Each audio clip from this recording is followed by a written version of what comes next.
श्री राम जी का प्राकट्य अवध धाम में हुआ है और सब आनंदित है, सब प्रसन्न है। पूरी अयोध्या मगन है, पूरी प्रकृति मगन है, धरती माता प्रसन्न है, गौ माता प्रसन्न है, सारे ऋषि मुनि और देवजन सब आनंदित है। और भगवान के दर्शन इत्यादि की बेला प्रारंभ हुई है। भगवान के नामकरण और उन सब बाल गोपालों का नामकरण हुआ है और इस अयोध्या में भगवान का लालन पालन हो रहा है और संस्कारों से पूरित भगवान धीरे धीरे बढ़ रहे हैं। समय अनुसार यज्ञोपवीत इत्यादि करके वेदारंभ संस्कार किया और गुरुकुल वेदाध्ययन के लिए गए हैं। वहाँ से लौट करके आए हैं। तब ऐसा कुछ दिनों पश्चात हुआ कि विश्वामित्र जी का आगमन हुआ। अयोध्या में जब विश्वामित्र आए तब राजा दशरथ जी ने स्वयं खड़े होकर सम्मान किया, लेकर आए और अपना आसन दिया।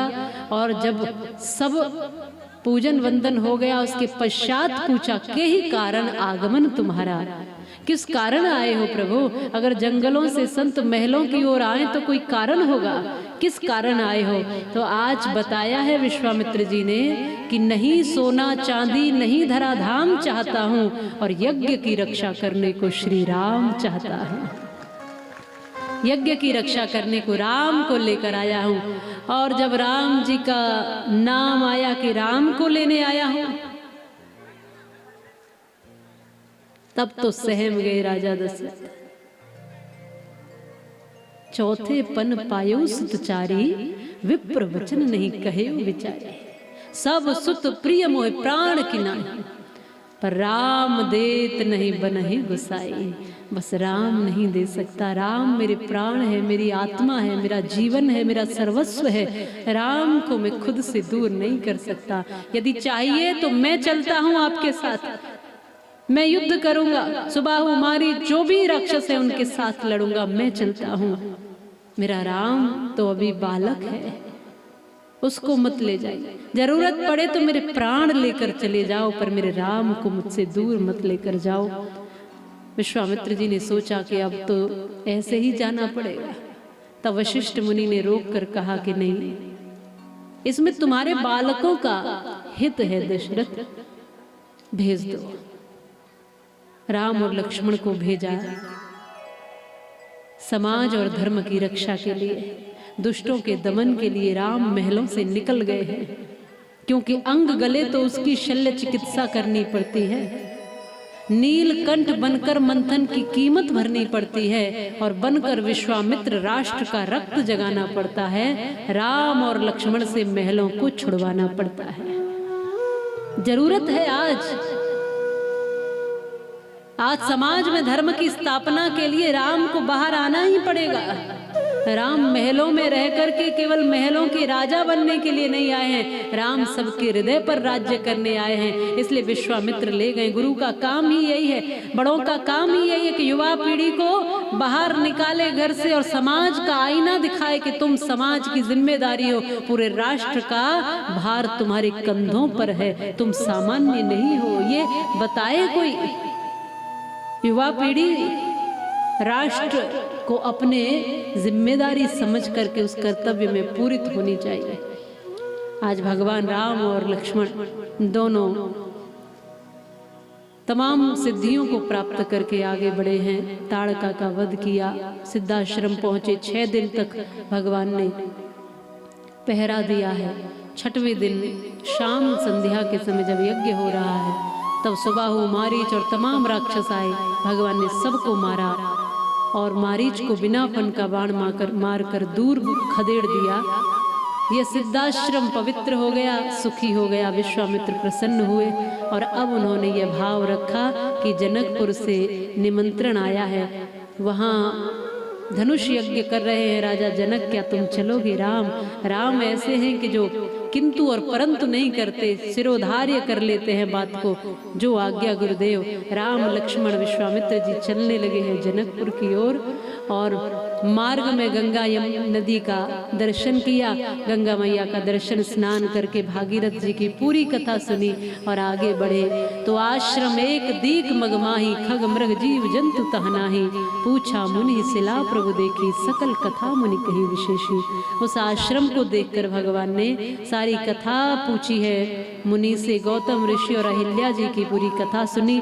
भगवान को लगा कि इसमें माता अहिल्या की कोई भूल नहीं है, तब स्वयं उस श्रापित आश्रम में गए हैं और भगवान की चरण रज से अहिल्या का उद्धार हुआ है। बोलिए रामचंद्र भगवान की जय। और आगे बढ़ गए हैं उद्धार करके। इसलिए भगवान कैसे हैं, यदि ताड़का की गलती होती है तो अपने हाथों से मारते हैं, और यदि अहिल्या की कोई गलती नहीं है तो अपने हाथों से तारते हैं। राम वैसे है। आगे बढ़े जनकपुर में, यहाँ पर जब पहुँचे स्वागत सम्मान हुआ, स्थान दिया, पुष्प वाटिका में पुष्प लेने के लिए गए हैं, तब वहाँ पर जानकी जी का प्रथम दर्शन हुआ है और वह छवि सदैव के लिए हृदय में बस गई। माता जानकी गौरी माता से बार बार पूजन करके यही मांगती है, ये सावरो सलोनो सो ही मेरो वर हो, ये सावरा सा ही वर मिले। और यही हुआ कि जब सभा में सब पहुँचे तो बड़े बड़े राजे महाराजे धनुष को हिला तक न पाए। गुरु आज्ञा से श्री राम जब खड़े हुए तब विनम्रता से खड़े हुए हैं और धनुष को ऐसे उठा लिया जैसे कोई फूलों की माला को बड़ी आसानी से उठा लेता है। धनुष पर प्रतिंचा चढ़ाई और प्रतिंचा चढ़ाते समय भयंकर ध्वनि हुई, धनुष के 2 टुकड़े हो गए हैं। नभ से देवताओं ने पुष्प बरसाए। बोले श्री रामचंद्र भगवान की, सियावर रामचंद्र भगवान की जय हो। जब धनुष टूट गया, जो प्रतिज्ञा थी जनक जी की पूरी हुई, तब जानकी जी वरमाला लेकर आई, वरमाला डाली, बारात को निमंत्रण गया, अयोध्या से बारात आई और यहाँ पर विवाह संपन्न हुआ। विवाह भी अब राम जी का ही होना था, लेकिन देखिए राम जी का विवाह जानकी जी के साथ हुआ, भरत जी का मांडवी जी के साथ हुआ है, लक्ष्मण जी का उर्मिला जी के साथ और शत्रुघ्न जी का श्रुतकीर्ति जी के साथ, चारों भाइयों का विवाह हो गया है। राजा दशरथ अति प्रसन्न है। समय बीता, विदाई का समय आया, माता विदाई कर रही है। माँ सुने ना, पुण्य पुण्य सीय गोद कर ले, देह असीस सिखावन देहि, सास ससुर गुरु सेवा करे हूँ, पति रुख लख आये सुन सरे हूँ। बहुत सी सीख और शिक्षा दे करके जानकी जी को विदा करती है। इस कथा से यही सीखना है सब माताओं को, अपनी अपनी बेटियों को व्यवस्थित शिक्षा दो। शिक्षा बेटों को भी व्यवस्थित ही देनी, दोनों ओर से ही शिक्षा व्यवस्थित होनी चाहिए, दोनों ओर से संस्कार ही होने चाहिए। बेटा तुम्हारा दहेज के लिए मरा जाए और बेटी में संस्कार भरे होंगे तो फायदा क्या है बताओ। इसलिए संस्कारों की कीमत तुम्हें भी तो होनी चाहिए, तब जाकर के माँ संस्कार देगी अपनी बेटी में। तो संस्कारों की कीमत समझो और जो संस्कार देकर आप विदा करो बेटी को, वह संस्कार उसके जीवन में उतर जाए और जहाँ जाए वहाँ उस परिवार को स्वर्ग बना दे। ऐसा बनाकर अपने बच्चों को भेजो।